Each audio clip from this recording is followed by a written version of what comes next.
Maximum মিয়াই এটা হিন্দু নামত একাউণ্ট খুলি ৰাখে। মিয়াই প্ৰত্যেক মিয়াৰে 5টা 6টা হিন্দু নামত একাউণ্ট আছে। মই চব জানো।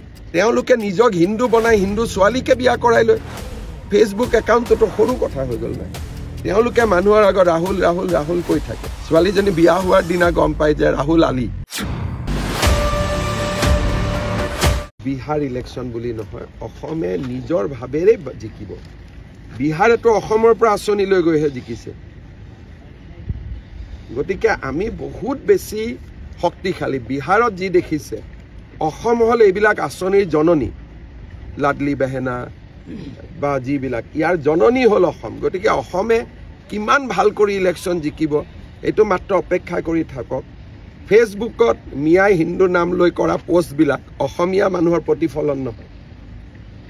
আজি ফেচবুকত আপোনালোকে সেই ফেচবুকত এণ্টি বিজেপি হৈ আছে। মেক্সিমাম মিয়াই এটা হিন্দু নামত একাউণ্ট খুলি ৰাখে। মিয়াই প্ৰত্যেক মিয়াৰে 5টা 6টা হিন্দু নামত একাউণ্ট আছে। মই চব জানো। আৰু সেইকাৰণে মই কওঁ যে ফেচবুকখন দেখিলে বেলেগ লাগে। কোনোতো আপত্তি নাই ন। তেওঁলোকৰতো ডকুমেণ্টছ ভিৱা কৰি কৰি বেংকৰ পৰা ইমান টকা উলিয়াই লয়, আধাৰৰ পৰা, চবেইতো ডুপ্লিকেট। তেওঁলোকে নিজক হিন্দু বনাই হিন্দু ছোৱালীকে বিয়া কৰাই লয়। ফেচবুক একাউণ্টটো সৰু কথা হৈ গ'ল নাই। তেওঁলোকে মানুহৰ আগত ৰাহুল ৰাহুল ৰাহুল কৈ থাকে। ছোৱালীজনী বিয়া হোৱাৰ দিনা গম পায় যে ৰাহুল আলী। গতিকে তেনেকেতো চলিয়ে আছে।